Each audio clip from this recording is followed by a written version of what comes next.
করব, আশা করি এই বয়ান শোনার পরে একটা মানুষ ঘুমিয়ে থাকবে না। জানার দরকার আছে না নেই? আছে। বাবারা আমার, বন্ধুরা আমার, জান্নাতুল ফেরদাউস থেকে আল্লাহ রাব্বুল আলামিন এমন একটি হাওয়া ওই বাইতুল মামুরের মাঝে পেশ করে, ওই বাইতুল মামুর থেকে কাবার ছাদের উপরে আসে।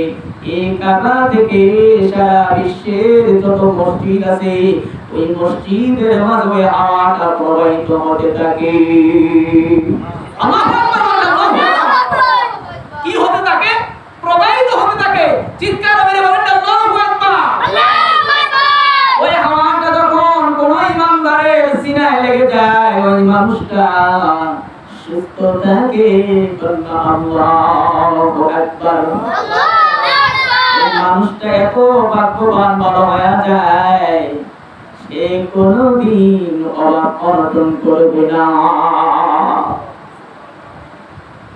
বাবারা আমার, বন্ধুরা আমার, এই ফজরের নামাজ আমরা পড়তে চাই না। ফজরের নামাজে মাত্র মুসল্লি হয় কম। বন্যায় যেরকম যত আবর্জনা আছে ধুয়ে মুছে সাফ করে দেয়, এরকম রমজান যাওয়ার পরে মুসলমানের নামাজগুলো এরকম ভাবে চলে যায়। কথা বলেন ঠিক না বেটি? যখন রমজানের চাঁদ উঠে তখন মুসল্লির আর অভাব হয় না। কথা বলেন ঠিক না বেটি? আর যখন রমজান চলে যায় তখন ওই মানুষ আর খুঁজে পাওয়া যায় না মসজিদে। কথা বলেন, কথা বলেন ঠিক না? বাবারা আমার, বন্ধুরা আমার, আল্লাহর প্যারা হাবিব বলেন, আমি বলতেছি না, বুখারীর হাদিস, আল্লাহর নবী বলেন এই ফজরের নামাজ মুমিন এবং মুনাফিকের মাঝে পার্থক্য সৃষ্টি করে। শুধু ফজরের নামাজ নবীজি আমার বলেন, যা মুমিন তাই ফজরের নামাজ পড়ে, আর মুনাফিকের জন্য এই ফজরের নামাজ বড় কষ্টদায়ক। এই ফজরের নামাজ মুমিন এবং মুনাফিকের মাঝে পার্থক্য সৃষ্টি করে। তাহলে বলেন তো ফজরের নামাজ পড়া দরকার আছে না? একটু চোখটাকে বন্ধ করে দেন, চোখটাকে বন্ধ করে দিয়ে দেখেন আপনার আমার মাঝে কোনো মুনাফিকি আছে কিনা, আপনার আমার মাঝে কোনো দুই নম্বরই আছে কিনা। এটা চোখটা বন্ধ করে দিয়ে একটু চিন্তা করে দেখুন। বলতে পারেন হুজুর এটা বানানো কথা না, না না, এটা বানানো কথা নয়। বুখারীর হাদিস 657 নম্বর হাদিস, 644 নম্বর হাদিস, 2420 নম্বর হাদিস। চিৎকার মেরে বলা যাবে কি আল্লাহু আকবার, আল্লাহু আকবার। 7224 নং হাদিস, আল্লাহু আকবার বলেন। 7224 নং হাদিস মুসলিম শরীফের 661 নম্বর হাদিস থেকে বর্ণনা করতেছি। আল্লাহ রাসূল বলেন, আল্লাহর নবী রাসূল আরবি সাল্লাল্লাহু আলাইহি সাল্লাম বলেন, মুনাফিক আর মুমিনের মাঝে পার্থক্য সৃষ্টি করে ফজরের নামাজ। আল্লাহু আকবার বলেন, আল্লাহু আকবার। বাবা আমার, বন্ধুরা আমার, তাহলে এক নম্বর গেল যে মুমিন এবং মুনাফিকের মাঝে পার্থক্য সৃষ্টি করে ফজরের নামাজ। এক নম্বর ফজিলত। চিৎকার মেরে বলা যাবে না আল্লাহু আকবার, আল্লাহু আকবার। দুই নম্বরে ফজিলত হল যে ব্যক্তি ফজরের সালাত আদায় করলো, আল্লাহর নবী বলতেছেন প্রত্যেকটা রেফারেন্স দিয়ে কথা বলবো। রাসূল আরবি সাল্লাল্লাহু আলাইহি সাল্লাম বলেন, রাসূল পাক সাল্লাল্লাহু আলাইহি সাল্লাম বলেন, যে ব্যক্তি ফজরের সালাত আদায় করলো, নবীজি আমার বলেন আগামী ফজর পর্যন্ত ওই মানুষটা আল্লাহর জিম্মায় চলে যায়। জিম্মাদারটা কে? আল্লাহ, স্বয়ং আল্লাহ। আল্লাহু আকবার বলেন না? কারো কাছে যদি কোনো সম্পদ আপনি জিম্মাদার রাখেন, আমানত রাখেন, বলেন তো সে যদি আমানতের খেয়ানত করে তাহলে মানুষটা কেমন? ঠিক না বলেন? ঠিক কি না বলেন? আর যে স্বয়ং আল্লাহ আপনার জান ও মালকে আল্লাহ আপনার জিম্মাদার হয়ে যায়, তাহলে ফজর নামাজ পড়ার দরকার আছে না নাই? আছে। আমার বলেন যে আগামী ফজর পর্যন্ত, আজকে ফজরের নামাজ পড়লেন, আগামী ফজর পর্যন্ত ওই মানুষটা আল্লাহর জিম্মাদার, আল্লাহ স্বয়ং জিম্মাদার হয়ে যায়। ওই মানুষটার সকল বালা মুসিবত থেকে আল্লাহ স্বয়ং হেফাজত করে। সুবহানাল্লাহ, সুবহানাল্লাহ। 3 নম্বর ফজিলত হলো যে ব্যক্তি ফজরের সালাত আদায় করবে, আল্লাহ পাকের ফেরেশতাগণ, আল্লাহ পাকের ফেরেশতাগণ কোকে আল্লাহ পাকের ফেরেশতাগণ, আল্লাহ পাকের ফেরেশতাগণ আল্লাহর কাছে ওই মানুষটার হিসাবে বলতে থাকে, আল্লাহ এই মানুষটা বড় ভালো, এই মানুষটা বড় ভালো। একজন আর দুইজন ফেরেশতা নয়, 3 কোটি ফেরেশতা বলে এই মানুষটা আল্লাহ বড় ভালো। কে সাক্ষী দেন? কথা বলেন না। তাহলে আল্লাহর রাসূল কি বলতেছেন? আগে যে হাদিসটা বললাম যে ফজরের সালাত আল্লাহ জিম্মাদার হয়ে যায়, সেই হাদিসটা হলো মুসলিম শরীফের 2184 নম্বর হাদিস। সুবহানাল্লাহ, সুবহানাল্লাহ। 2184 নম্বর হাদিসে আল্লাহ রাসূল বলেছেন আল্লাহ স্বয়ং জিম্মাদার হয়ে যায়। সুবহানাল্লাহ, বলুন না বাবা। নবীজি আমার বলেন কয় লক্ষ? কথা বলেন না। যে ওই ব্যক্তি, যে ব্যক্তি ফজর নামাজ আদায় করলো, যে ব্যক্তি ফজর নামাজ আদায় করলো, ওই ব্যক্তিটার সম্পর্কে আল্লাহর ফেরেশতাগণ সাক্ষী দেয় যে আল্লাহ এই মানুষটা বড় ভালো। সুবহানাল্লাহ, বলেন না। কয়জন মানুষ বলতেছেন? 3 কোটি ফেরেশতা বলতেছেন আল্লাহ এই মানুষটা বড় ভালো। সুবহানাল্লাহ, সুবহানাল্লাহ। কোর্টে আদালতে যদি কেউ সাক্ষী দেয়, 2 জনের সাক্ষী দিলে ফাঁসি হয়ে যায়, আছে না নাই? আবার 2 জনের সাক্ষী দিলে মুক্তি হয়ে যায়। কথা বলেন ঠিক না ঠিক? তাহলে আপনার সামনে আল্লাহর সামনে আল্লাহ সামনে বলতেছেন ফেরেশতারা যে এই বান্দা অনেক ভালো। সুবহানাল্লাহ, বলেন না। এই বান্দা কি অনেক ভালো, তার মানে বোঝা গেল যদি ভালো বলে তাহলে এই মানুষটা বড় প্রিয় আল্লাহ। কথা বলেন ঠিক না ঠিক? বাবারা, আমার বন্ধুরা, আমার 3 কোটি ফেরেশতা বলেন আল্লাহ এই লোকটা বড় ভালো। কয় কোটি? 3 কোটি ফেরেশতা বলেন আল্লাহ এই লোকটা বড় ভালো। 3 নম্বর ফজিলত পেল। 4 নম্বর ফজিলত হলো যে ব্যক্তি ফজরের সালাত জামাতে আদায় করে। এখন বলতে জামাতের কথা, জামাতের কথা। যে ব্যক্তি ফজরের সালাত জামাতে আদায় করলো, আল্লাহ তাআলা তার আমলে সারা রাত নফল ইবাদত বندگی করলে যে সওয়াব হইতো, মানে তার প্রাপ্তবয়স্ক থেকে শুরু করে মৃত্যু পর্যন্ত যদি একটা মানুষ সারা রাত ভর যদি আল্লাহর ইবাদত করে, সেই সওয়াব তার আমলনামায় দেওয়া হয়। সুবহানাল্লাহ, আস্তে বলুন বাবা, আস্তে বলুন সুবহানাল্লাহ। জোরে বলেন না সুবহানাল্লাহ। বলতে পারেন হুজুর এটা পাইলেন কোথায়?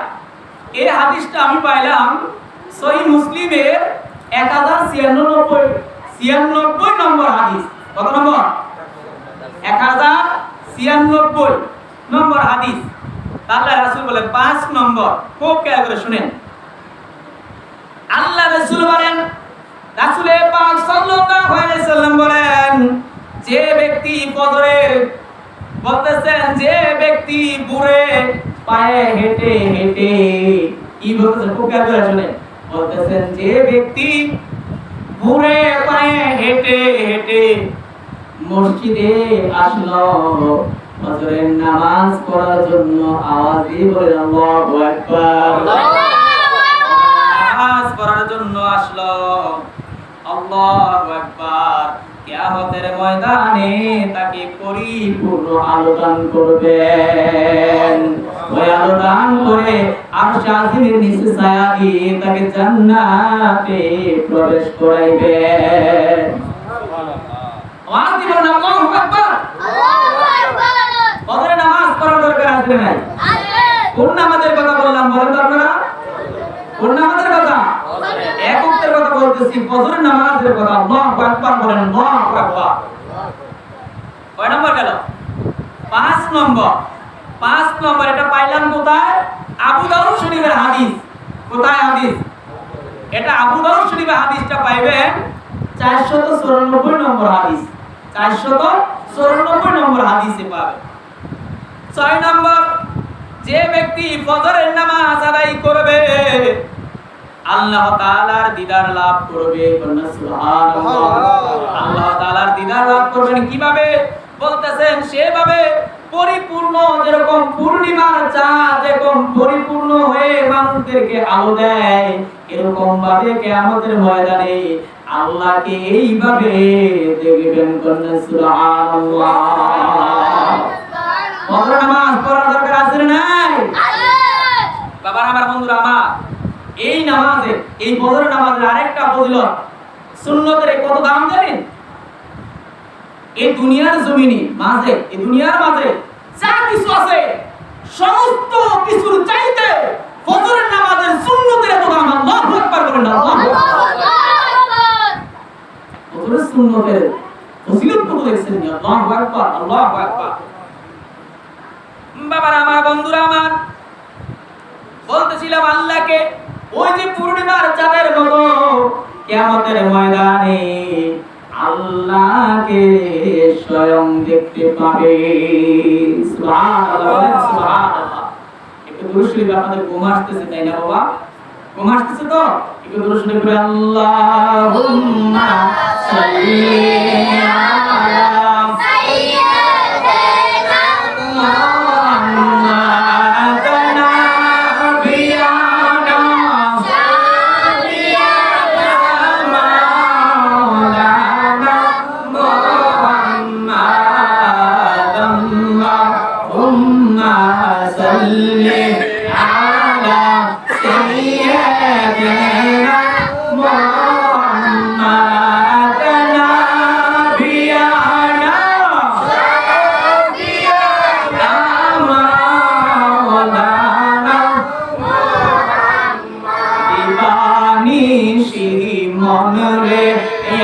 আমার আর দিও না যন্ত্রণা রে দনে যদি হইতাম যদি যাইতাম সোনার মদিনায়। আল্লাহুম্মা সাল্লি আলা সাইয়্যিদিনা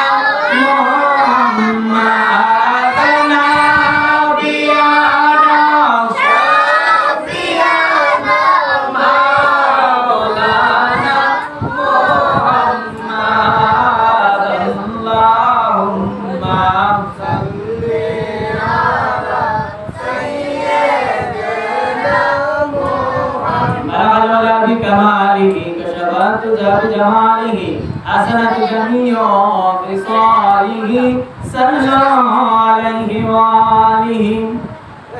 বাবা আমার, বন্ধুরা আমার,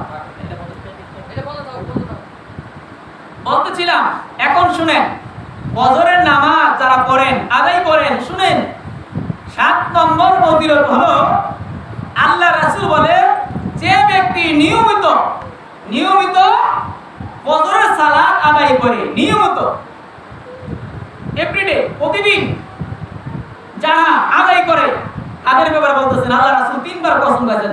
ওয়াল্লাহি ওয়াল্লাহি ওয়াল্লাহি, আল্লাহ কি কসম, আল্লাহ কি কসম, আল্লাহ কি কসম।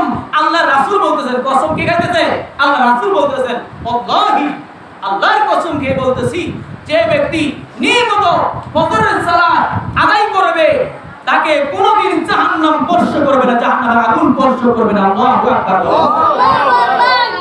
সে কখনো জাহান্নামে যাবে না। আল্লাহু আকবার বলেন। আল্লাহু আকবার। জাহান্নামে যাবে না। বলতে পারেন হুজুর এটা পাইলেন কোথায়? মুসলিম শরীফের হাদিস 634 নম্বর হাদিস। আল্লাহু আকবার। তাহলে আপনারা কি জাহান্নামে যেতে চান? না। জাহান্নামে যেতে চান? না। জাহান্নামে না যেতে চাইলে ফজরের নামাজ পড়া দরকার আছে না নাই? আছে। আছে না নাই? আছে। 8 নাম্বার শুনেন, যে ব্যক্তি ফজরের সালাত আদায় করবে আল্লাহ বলতেছেন আমি তার জন্য, রাসূল বলতেছেন 8 নাম্বার বলতেছেন যে ব্যক্তি ফজরের সালাত আদায় করবে আমি তার জন্য বরকতের দোয়া করব। সুবহানাল্লাহ কোন না? আল্লাহ রাসূল স্বয়ং বরকতের দোয়া করবে। এজন্য তো বলে যে হুজুর দোয়া করেন, আমার ঘরে অশান্তি, আমার ছেলে কথা শুনে না, আমার ছেলে মেয়ে কথা শুনে না, খালি আযাব আর গজব, বিভিন্ন বালা মুসিবত আমার উপরে সব চাপছে, কেন ফজরের নামাজ পড়ে নাই? কথা বলেন ঠিক না বেঠিক? ফজরের নামাজ পড়তে চায় না, নিজে পড়লে পরিবারে পড়ে না, পরিবারে পড়লে সন্তান পড়ে না, এরকম ভাবে বেনামাজি একজন আছে না নাই? আর শান্তি খুঁজে আইসা হুজুরের কাছে, হুজুর দোয়া করেন, আমার শান্তি নাই। কি কয়? শান্তি নাই। আর ফজরের নামাজের সময় ঘুমাইতে হয়, টাইকা উড়ান যায় না। ওই 8টা বাজে উঠছ না, ওইটা বড় উঠতাস, ওই কথা বলেন, ওই কি কয় না, বিবি রে ডাকে, বিবি উঠো না, ওই যাও তুমি, তোমার নামাজ তুমি কে পড়ো, আমি একটু ঘুমাই দেব। সারা রাত ঘুমাইতে আসি না, তোমার জ্বালা আছে না নাই? তো গেল 8 নাম্বার। 9 নম্বর হলো, এই যে শুনেন আসলো 9 নম্বর। এখন বলবো ফজরের 2 রাকাত সুন্নতের কথা। কিসের কথা? আল্লাহর রাসূল বলেন ফজরের 2 রাকাত সুন্নতের কথা। বলতেছেন ফজরের 2 রাকাত সুন্নত আদায় করবে, দুনিয়া তার মাঝে যা কিছু আছে মিলাইয়া, আল্লাহু আকবার, তা মিলাইবেন, যা হবে তার চাইতেও বেশি। আল্লাহু আকবার বলেন, আল্লাহু আকবার বলেন। আল্লাহ রাব্বুল আলামিন বলতেছেন, আল্লাহর হাবিব বলতেছেন যে আল্লাহর কাছে এত প্রিয় ফজরের 2 রাকাত সুন্নাত, এত প্রিয়, এই দুনিয়ার মাঝে যা কিছু আছে সবচেয়ে আল্লাহর কাছে সবচেয়ে প্রিয় হলো ফজরের 2 রাকাত সুন্নাত। আল্লাহু আকবার বলেন। সুন্নাত পড়ার দরকার আছে না নাই? আছে। বাবারা আমার, বন্ধুরা আমার, এখন বলেন, শুনেন, খুব খেয়াল করে শুনবেন। এটা হলো আমি পাইলাম কোথায়? জামে তিরমিজি 416 নম্বর হাদিস। সুবহানাল্লাহ বলেন। বাবারা আমার, বন্ধুরা আমার, কেন এত ফজিলত এই 2 রাকাত সুন্নতের? ফজরের নামাজ কয় রাকাত? কথা বলেন, ফজরের নামাজ কয় রাকাত? 4 রাকাত। 2 রাকাত সুন্নাত, 2 রাকাত ফরজ। আল্লাহ রাসূল বলেন, ও আমার উম্মতেরা শুনো, যখন তুমি ঘুম থেকে উঠে ফজরের সুন্নাত নামাজ আদায় করতে আসো, তখন তুমি শিরক মুক্ত হয়ে আবার সুন্নাত আদায় করতেছো। কেমন ভাবে? বলতেছে তুমি ঘুম থেকে উঠে মেসওয়াক করে, ওযু করে যখন তুমি মসজিদে রওনা দাও, মসজিদে রওনা দিয়ে যখন তুমি ফজরের 2 রাকাত সুন্নাত আদায় করো, প্রথমে তুমি সূরা কাফিরুন দিয়ে তুমি শুরু করো। বলি কি বলি না আমরা? সূরা কাফিরুন কেন আমরা সুন্নতের বেলায় পড়ি? বিসমিল্লাহির রহমানির রহিম। আল্লাহু আকবার। কুল ইয়া আইয়ুহাল কাফিরুন। আল্লাহু আকবার। কুল ইয়া আইয়ুহাল কাফিরুন, হে কাফেররা। কি বলতেছেন? কাফের করে কাফের কইতেছেন, কি খারাপ লাগতেছে? কাফের করে কাফের বলবেন নাকি দুলাভাই কইবেন?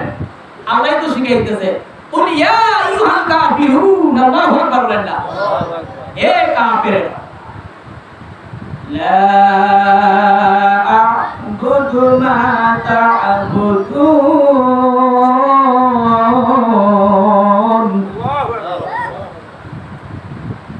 তোমরা যারা ইবাদত করো, আমরা তার ইবাদত করি না।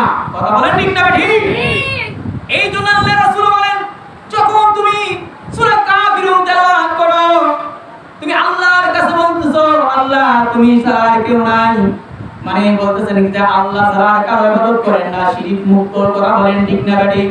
আবার যখন তুমি দ্বিতীয় রাকাতে, ওই যে প্রথম রাকাতে বললেন কাফিরুন, দ্বিতীয় রাকাতে বললেন সূরা ইখলাস। কথা বলেন ঠিক না ঠিক? ওই সূরা ইখলাস পড়তেছেন, বিসমিল্লাহির রহমানির রহিম। বলেন না আল্লাহু আকবার। আল্লাহু আকবার। কুল হুয়াল্লাহু আহাদ। আল্লাহু আকবার বলেন। আল্লাহু আকবার। এ বন্ধু আপনি বলে দেন আল্লাহ এক। আল্লাহ কয়জন? কয়জন? কয়জন? আল্লাহুস সামাদ। আল্লাহু আকবার বলেন না? লাম ইয়ালিদ ওয়া লাম ইউলাদ ওয়া লাম ইয়াকুল লাহু কুফুয়ান আহাদ। আল্লাহু আকবার বলেন। আল্লাহু আল্লাহ কাউকে জন্ম দেয় নাই, আল্লাহকে কেউ জন্ম দেয় নাই। এই যে তুমি ঘোষণা দাও, এই জন্য ফজরের 2 রাকাত সুন্নাত আল্লাহর কাছে দুনিয়ার মাঝে যা কিছু আছে সব চাইতে উত্তম। এজন্য তো আমাদের শান্তি নাই। ফজরের নামাজ পড়ি না, শান্তি চলে গেছে, উড়াল দিয়ে পাখির মতো উড়াল দিয়ে চলে গেছে।